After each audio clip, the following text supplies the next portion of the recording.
Bueno, aquí estamos de regreso en su espacio Voz Vespertina y aquí tenemos un invitado muy especial y me encanta que sea viernes porque así estamos hablando de temas de cultura, salirse un poco de esos asuntos que le encantan a Hernán y a este tigre nada más que hablan de política todo el tiempo.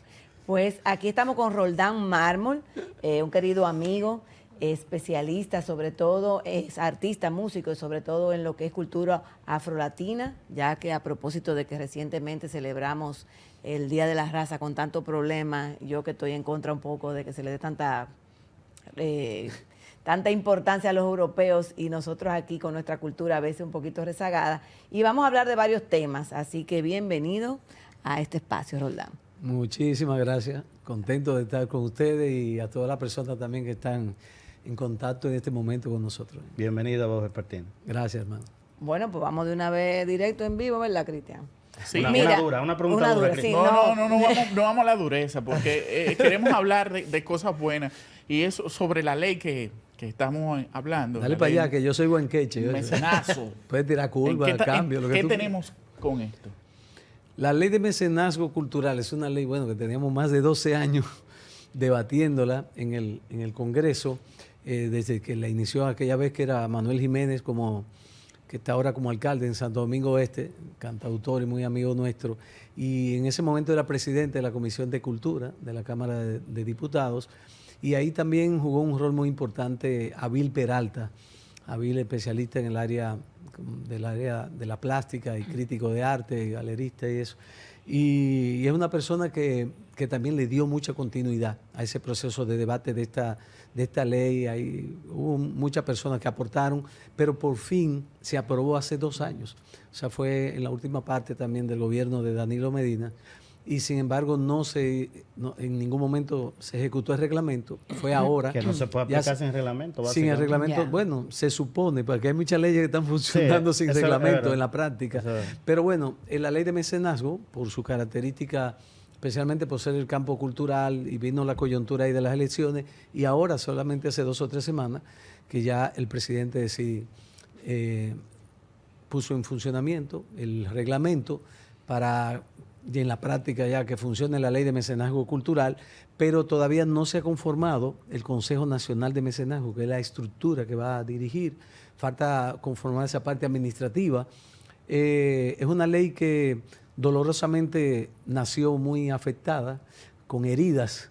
En último momento se dio una situación muy difícil y era parte de los temas como que provocaban su posposición, porque la Cámara de Diputados estaba planteando una línea y el Senado estaba planteando otra. Finalmente se aprobó a partir del criterio del Senado. Fue en el último lugar donde se hicieron las modificaciones. Se cambiaron instancias directivas muy importantes. Por ejemplo, se sacó la instancia municipalista de la estructura de dirección, que nosotros entendíamos que era muy importante. Claro, los gobiernos locales. Porque a partir de la territorialidad de los gobiernos locales, que había que implicarlo, porque es la base para la descentralización de los procesos de política cultural. Ese es un primer elemento. Se sacó también la rectoría de la UAS, que estaba planteada como muy importante, un poco por la trayectoria, primero que en la institución académica superior pública, y además que tiene más de 50 años con una experiencia de trabajo cultural, con facultades de arte, con un equipo especializado que ha hecho una serie de maestría y eso en el área de la gestión cultural. Pero bueno, se decidió quitar la rectoría de la UAS y plantear que fuera un rector de una de las universidades elegidos por los propios rectores de las universidades. Eso va a implicar que lo más probable es casi 100% que vaya una persona del sector privado, de las universidades privadas. Puede ser Pucamaima. Hay una asociación de rectores y son mayoría las privadas. Son mayoría las privadas. O sea, o va a la PUCA o va posiblemente a la UNFU, que son de las que yo percibo. Últimamente he visto también a INTEC muy activo, pero pienso que entre la Pucamaima y la UNFU son las que más opciones tienen para ser elegidas. Y finalmente también, lo más doloroso, que sacaron a los 2 representantes del sector artístico-cultural que estaban en la estructura directiva. O sea, se hace una ley para el desarrollo del arte y la cultura donde se excluyan a los protagonistas de la estructura misma organizativa y directiva. Entonces, esos son parte de esas debilidades con que surgió esta ley. Eso como que me acuerda la ley de partido. Pero la ley, el objetivo fundamental es que fluyan recursos económicos y de otro tipo al arte. Sí. Parecido a lo que se hizo con la ley de cine, ¿verdad? Muy similar al concepto de la ley de cine. Lo único que que los montos son menores. O sea, en un momento, ese es otro de los puntos que se cambió y que no entendemos por qué, porque había ya un consenso, era un 5% deducible del impuesto sobre la renta del sector privado con relación a los impuestos, y al final se quedó en 2.5%. O sea, que es un monto realmente 50% muy le limitado, muy limitado. De hecho, ahora mismo está funcionando un fideicomiso que se creó a través del Gabinete de Innovación de la Presidencia y está trabajando con un 5%. O sea, creado, o sea, a través del Poder Ejecutivo. Y sin embargo, entonces esta ley que duró 12 años se reduce de un 5% a un 2.5%. Ese es otro de los puntos débiles que tiene. Entonces, la idea es crear ese fondo para recibir opciones de proyectos de desarrollo artístico-cultural en distintas áreas que serían entonces apoyados y financiados a través de ese espacio. Ese es fundamentalmente el motivo, digamos. O sea, si yo, por ejemplo, tengo un proyecto, ahí me imagino que el Consejo tendrá una serie de condiciones, yo me adapto a esas condiciones y presento un proyecto que esté relacionado al fomento de la cultura en República Dominicana. ¿De eso se trata? Sí, abarca todas las áreas, realmente. O sea, puede ser, de hecho, incluye el área hasta de cine, audiovisuales y documentales, ese tipo de cosas, que yo pienso que va a haber ciertas tensiones ahí por los otros fondos que hay disponibles con la ley de cine, la cual posiblemente también se modifique posteriormente, que es parte de lo que está como en el debate. Entonces, incluye, por ejemplo, el área de la música, de la danza, del teatro, de las artes plásticas, audiovisuales, e incluye también la comunicación, incluye investigación, incluye capacitación, áreas académicas. O sea, es un abanico de opciones muy amplio, aunque tanto en la ley como dentro del mismo reglamento se nota cierta orientación de priorización hacia el tema de las artes plásticas y audiovisuales. O sea, realmente es un punto que está muy priorizado. Si revisamos el mismo documento de reglamento, de 7 puntos iniciales que se plantean en prioridad, 4 son referidos a las artes plásticas audiovisuales. Una a la gestión cultural, una a capacitación y otra que tiene que ver con concursos de fondos de proyectos. Entonces, eso tiene que ver fundamentalmente que el mejor cabildeo que se hizo durante el proceso de conformación el lobby del sector privado, fundamentalmente del sector galerista, y del área también de la película y las producciones audiovisuales, es lo que tienen el sector más organizado, el sector de más incidencia, tienen toda una estructura de relaciones y de cabildeo, de inversión económica, de tecnología ya instalada, etcétera, etcétera. Entonces, hay una diferencia muy grande, es una realidad de inequidad muy fuerte que hay con el inicio del funcionamiento. Por eso nosotros estamos planteando que obligatoriamente la orientación debe ser hacia la descentralización de ese proyecto y hacia la democratización, y que para eso debe haber una serie de prioridades hacia los sectores que no han tenido beneficio para el desarrollo artístico y cultural del país. Esos son de los temas que estamos en debate y hemos tenido reuniones con las comisiones de Cultura del Senado, de la Cámara de Diputados, con el Gabinete de Innovación también, con la nueva ministra también ya hemos conversado, con Milagros, que yo pienso que tienen apertura y sensibilidad hacia estos temas. Entonces, esa es la línea, y de hecho acabamos de realizar hace poco en la Biblioteca Nacional un seminario nacional sobre política cultural contemporánea, donde invitamos y estuvieron presentes, por ejemplo, el senador Franklin Romero, que es el presidente de la Comisión de Cultura del Senado. Lo invitamos, participó, nos reunimos previamente con él, participó un representante, un diputado de la Comisión de Cultura, participó también Bartolomé Pujals como director del Gabinete de Innovación de la Presidencia, participó Carlos Andújar como director nacional de los museos, participó el viceministro Domingo Matías del Ministerio de Economía, Planificación y Desarrollo, donde se está manejando un plan,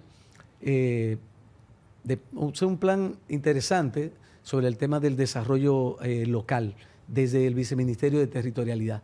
Es una visión que está impulsando mucho el ministro Miguel Seara, me parece muy interesante, y de hecho nos invitaron, y la Fundación Cultural Cofradía ya forma parte de esa mesa, ya firmamos convenio, y va a ser, digamos, el ente un poco asesor de política cultural con la parte local, donde hay un conjunto de instituciones de otras áreas que forman. De hecho, el próximo lunes va a haber un taller nacional ya de ese equipo de trabajo de ONG que vinculada con el tema de la territorialidad, para discutir ese plan del 2022 24. O sea, me parece que hay iniciativas interesantes y estuvieron muchos otros especialistas. Estuvo Dagoberto Tejeda también como especialista en el área. Tuvimos la representación a Luisa Mateo, que tiene una trayectoria como gestora cultural de la Universidad, del Ministerio de Educación también, y otros representantes de la Federación Dominicana de Arte y Cultura y otras instituciones, o sea, Pedro Julio Quesada, de Casa de Arte de Santiago, que es una de las instituciones más activas, de más incidencia en política cultural en esa provincia. Entonces, a partir de eso ya estamos formando un documento final, va a ser publicado esto y se le va a entregar también ese documento final al presidente de la República y a la nueva ministra, que tenemos una reunión pendiente. Bueno, estamos aquí a la orden también para que nos lo manden y nosotros dar nuestra opinión y de espacio también. Mira, Roldán, te quería preguntar precisamente de la Fundación Cofradía. Cuéntame qué ustedes hacen a través de esa fundación, cuál es su objetivo, de qué se trata. Mira, bueno, estamos en medio del 15 aniversario de la Fundación 15 Cultural. años, wow. Tenemos 15 años. Sí, y es ese resultado, digamos, de muchos otros trabajos que habíamos hecho antes si hablamos de eso de los 500 años y el quinto centenario, en ese momento teníamos una coordinación nacional que fue parte de un movimiento continental, se llamó así Movimiento Continental de los 500 años de resistencia indígena, negra y popular. Que un Yo poco me acuerdo, fue, Silvano Lora estaba ahí. Sí, bueno, Silvano claro. estuvo Y ahí. eso fue mucho antes de estar derribando el Estatua de Colón. Fue mucho antes, estamos hubo en los 90 hubo un movimiento muy importante que todavía tiene vigencia a nivel continental. Ahí estaba Rigoberta Menchú, que premio Nobel de la Paz, y era una dirigente importante. Bueno, de hecho Evo Morales estaba porque los grupos indígenas tienen una incidencia y un movimiento sociocultural interesantísimo en Centroamérica y Suramérica. Sí. Uno se sorprende, uno ve desde aquí y piensa que las poblaciones originarias no tienen incidencia hoy día. Y usted ve en el Yo estaba caso en México, y impresionante. No, y cómo ellos impresionante. explotan esa cultura para el turismo, precolombina. Pero hasta en Totalmente. Panamá hay comarcas y hay una Sí, serie no, de pero cosas. Guatemala, tú vas a Guatemala, tuve unos encuentros en Guatemala, igual que en Nicaragua, igual que Panamá también, en El Salvador, hay poblaciones importantes, pero el caso de Guatemala para mí fue sorprendente, que una cantidad inmensa de gente en ciudades enteras que no te hablaban español. O sea, hablando de quechua y toda la cosa, y la forma de vestimenta, de comportamiento y tradiciones culturales originarias. En Bolivia también es inmenso, el caso de Perú, Ecuador. O sea, hay una serie de países todavía donde tienen el tema de la población originaria muy fuerte. Pero bueno, la Fundación Cultural Cofradía viene de toda esa experiencia, de lo que fue la Fundación Cultural también Bahía Honda, con la que hicimos las primeras grabaciones de la música raíz afrodominicana, que realmente hasta ahora han sido las únicas. Aquí en este país no existe una provincia que tenga grabado su folclore musical, una provincia, Pero si con no hay- todo si- el valor que tenemos y toda la riqueza cultural que hay aquí, y la importancia que tienen esos servicios y esos productos para el mismo turismo internacional. Pero bueno, entonces Cofradía la formamos con la visión de desarrollar un plan de política cultural diferente. La hemos convertido en la primera institución de multiservicio en el sector cultural en el país. Nosotros entendemos que hay que hacer un cambio radical, pasar de la animación y de la visión tradicional de la cultura a una visión actual, contemporánea, vinculada a la tecnología, vinculada a los mercados, a la dinámica económica, a todo el tema que se plantea hoy día de las industrias culturales y creativas, todo lo que es la economía naranja. Entonces, por ahí es que vamos, tenemos un estudio de grabación, Pro Tool, HD, profesional, tenemos estudio fotográfico, un banco de imágenes. Estamos desarrollando sobre la cultura popular dominicana, tenemos equipo de producción de videos, documentales, un centro de documentación especializado en industria cultural y creativa, asesoría en política cultural, producción de festivales, eventos, un área de cultura y salud, con un médico naturista que abarca el tema de nutrición, sanación, espiritualidad y sexualidad. Entonces, nada, estamos en esa línea de capacitación y formación, cualificación y profesionalización del sector. Roldán, a propósito del estudio y cultura y jóvenes y este contenido urbano de nuestros muchachos que cantan lo que viven en los barrios, Sí. y eso ha generado un debate. Yo tenía una profesora que me decía cuando yo era niño, la cultura no se critica, se estudia. Entonces estos muchachos, yo entiendo que, y lo hemos tratado aquí, por ejemplo, con la presidenta de Acroarte, que la hemos tenido aquí, Sí. estos muchachos cantan lo que han vivido, no pueden cantar otra cosa. A propósito que se han descuidado, y Cristian lo ha resaltado aquí, Claudia, el tema de la cultura en los gobiernos locales, las Las casas culturales. Las casas culturales. Entonces yo entiendo que si a estos muchachos les dan alternativas, ellos pueden desarrollar un arte más limpio. E incluso los que tienen lírica muy tosca, algunos de ellos, y siempre pongo de ejemplo, por ejemplo, Vaquero, que él empezó muy tosco en la lírica y luego se dio cuenta que si la limpiaba iba a ser más comercial e iba a ganar más dinero, y lo hizo. Si a estos muchachos se les enseña esto, pueden hacer un cambio positivo en esa lírica que tienen. Pero lo cierto es que ellos están en el barrio y su arte lo construyen con los elementos que están viendo en el barrio. Entonces, el que critica mucho eso debería pensar, ¿por qué no cambiamos lo que ocurre en los barrios? O le damos alternativa a estos muchachos como las casas culturales para que puedan desarrollar otro tipo de arte.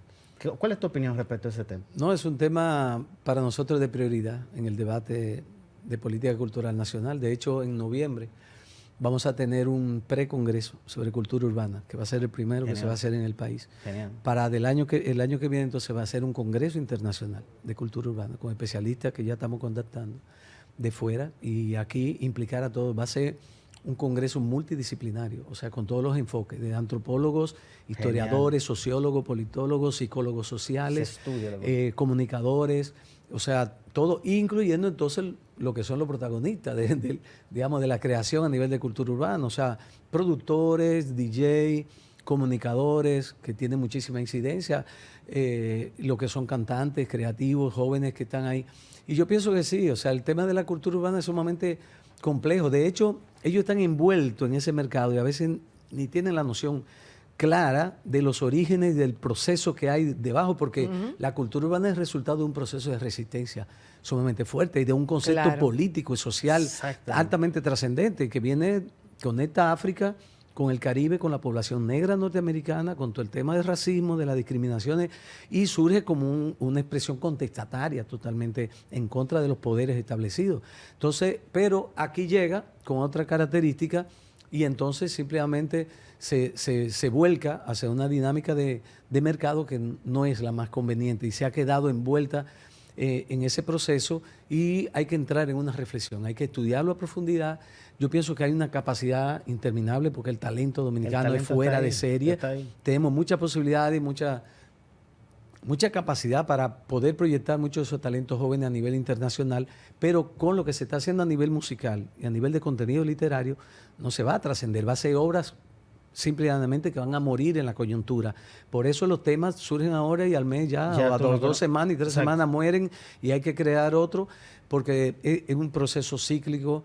Así, y además hay un tema de construcción de valores sumamente delicado. Aquí ha habido una degradación de valores a nivel comunitario, social, o sea, altamente peligroso, porque la cultura urbana no solamente es música y baile, es un problema de relación de pareja, de relaciones con la comunidad, con el barrio, de visión de futuro, de relación con la sociedad en sentido amplio, de compromiso de nación con el país, es todo. Entonces hay que analizar todo ese entramado que hay debajo y además qué está incentivando eso también. Hay temas económicos, de estructura de la droga y todo eso que tienen incidencia directa en ese el tema de la narcocultura hay muchos elementos. Y el tema de la política terrible. También. Hay muchos políticos que han provocado parte de esa realidad y de esos comportamientos y de esa desidia en las nuevas generaciones. Entonces, todo esto hay que analizarlo de una manera, yo pienso que muy sopesada, muy profunda.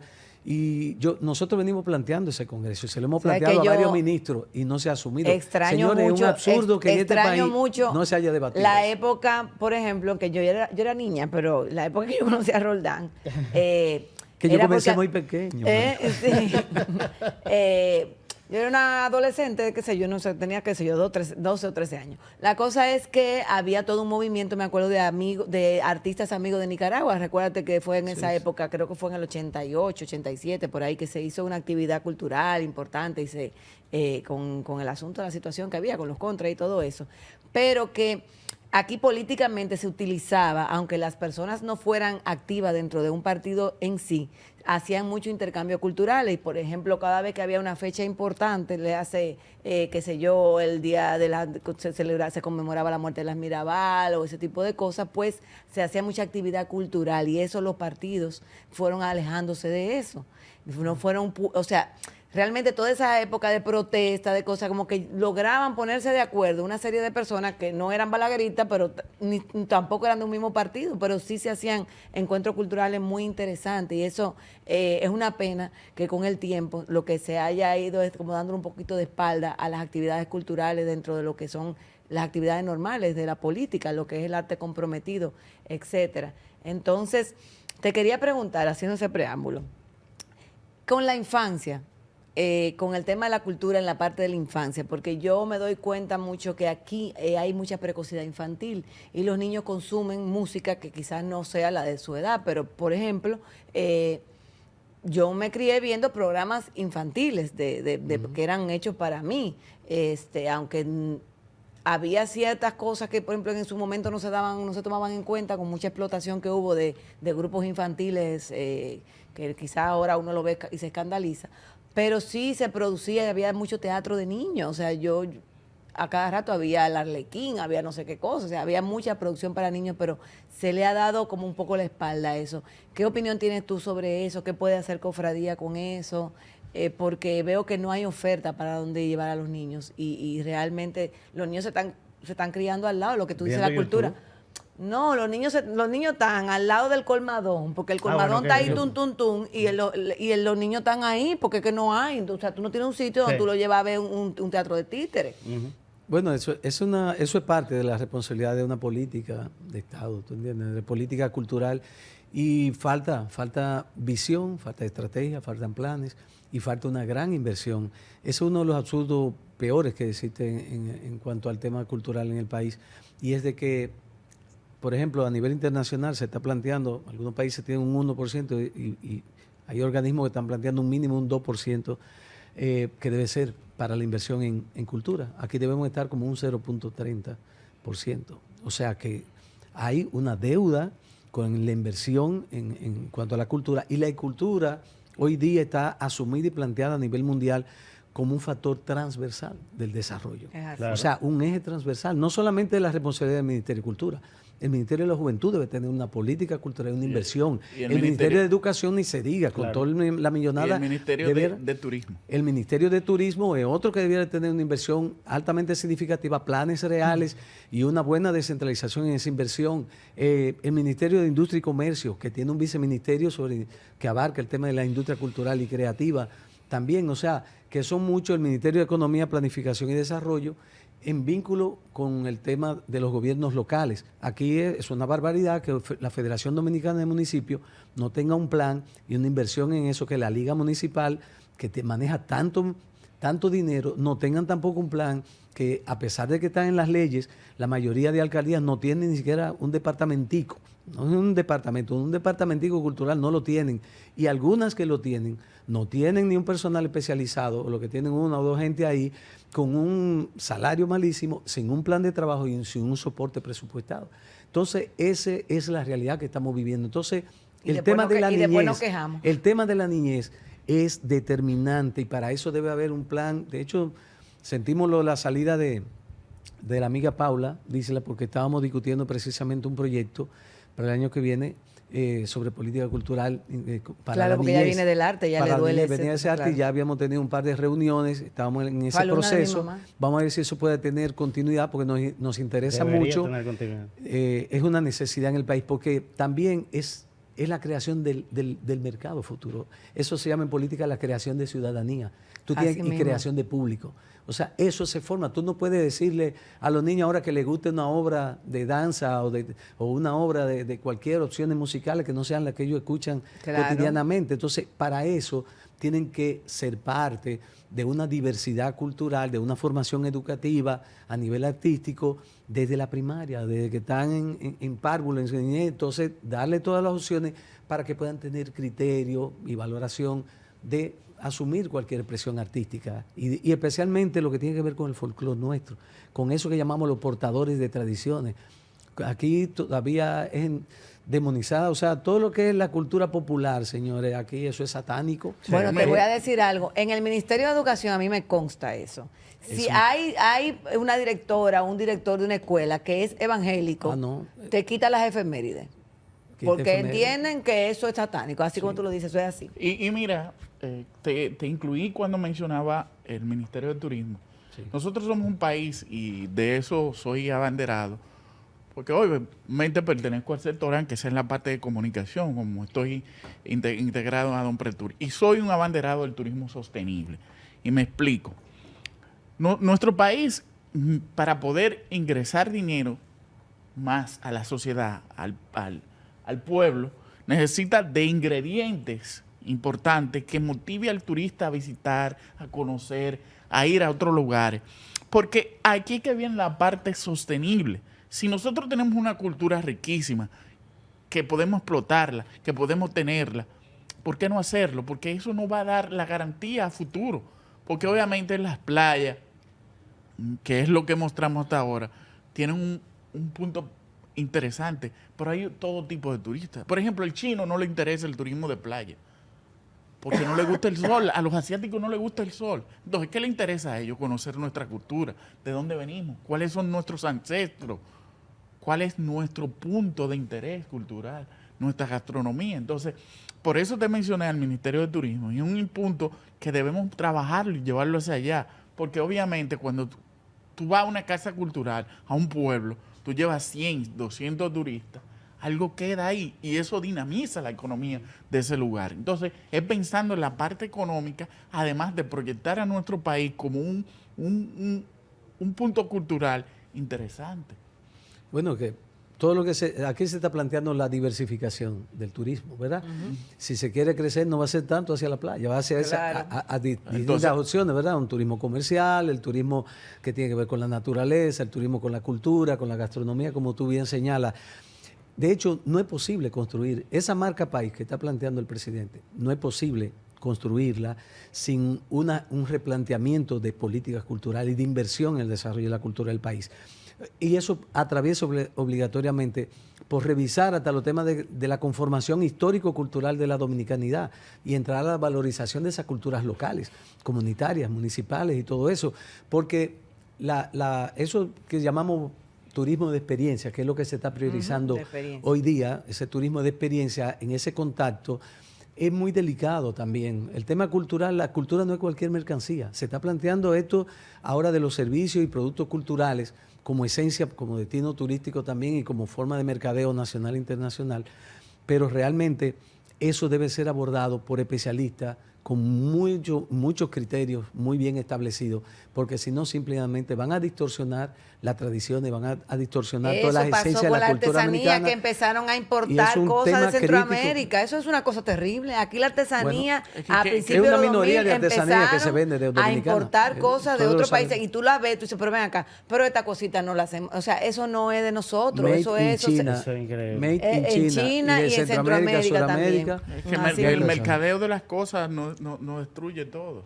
Pero mira, Roldán, yo fui a Teotihuacán, esas ruinas de esa civilización anterior a la azteca, lo estaba comentando ahorita, y nos pararon, antes de llegar a la ruina, un taller de artesanía, donde son familias locales que la elaboran y nos enseñan el proceso desde el inicio, y me encantó, y cómo ellos se enorgullecen de eso, pero le sacan capital a esa cultura y a esa herencia.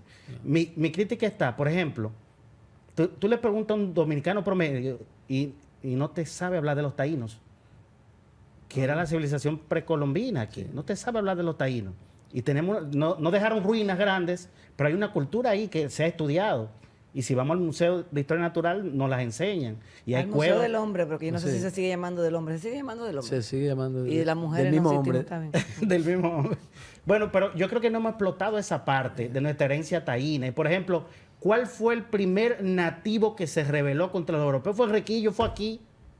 Así mismo. Fue aquí y nadie le está enseñando eso a los turistas, por lo menos que yo sepa. Ni hay un museo dedicado a eso, porque eso es lo que le estoy diciendo. Y no le ganaron ni siquiera a Enriquillo, lo engañaron para que desistiera. No, negociaron. Pero mira, eso es uno de los temas. De hecho, ahora mismo se está haciendo una investigación interesante sobre la toponimia de la población originaria aquí en el país. O sea, cómo ha sobrevivido una serie de elementos. Aquí no se ha hecho un estudio a profundidad, en realidad, sobre cuál es la modalidad en que se transmitió y se reprodujeron muchos de los elementos de la cultura originaria, de la cultura indígena.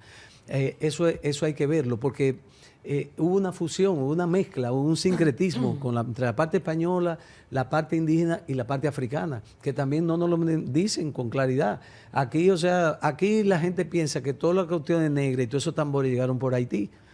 Y no, o sea, aquí no es así. O sea, todos esos tambores que tenemos aquí de los palos, de la salve, de la jerapega, de los congos, del priprí, de la zarandunga, del bambulá, de la comarca, de todos esos ritmos que tenemos a nivel nacional, que es una riqueza fuera de serie, alrededor de 30 ritmos importantísimos, pues esa base viene de África.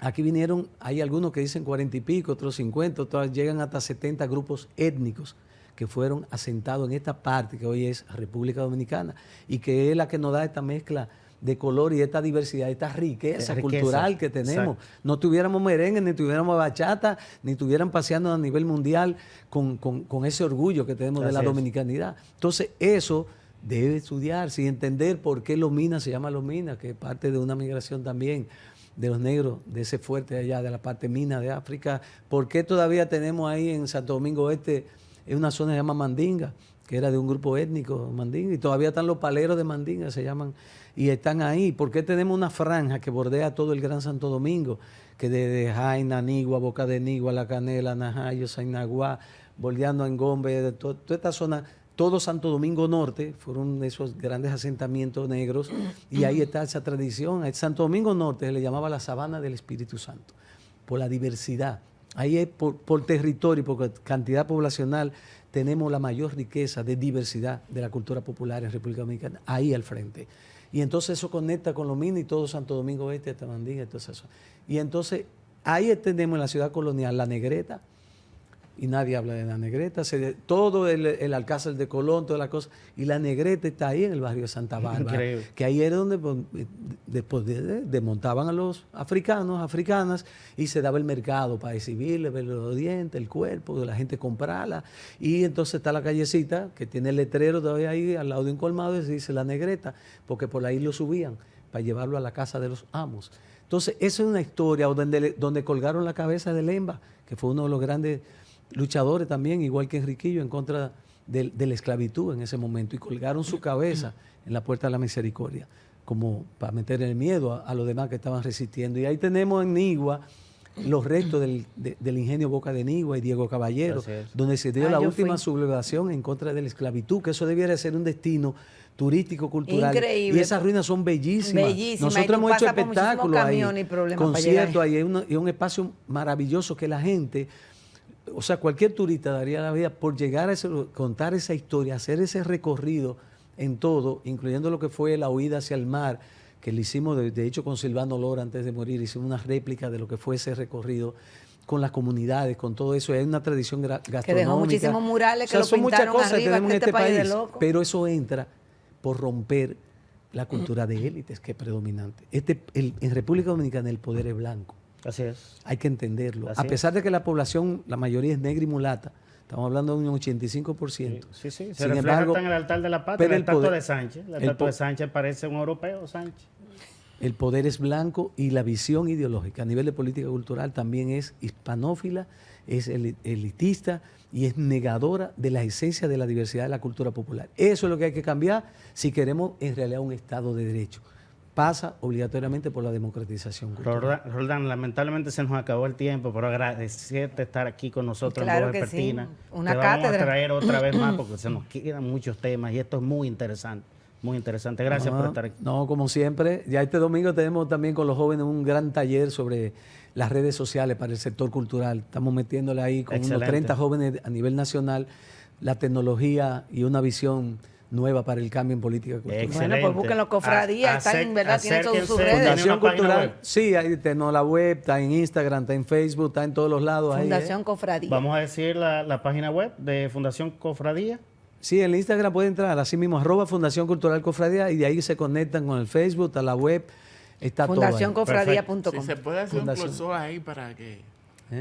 Fundacioncofradía.com.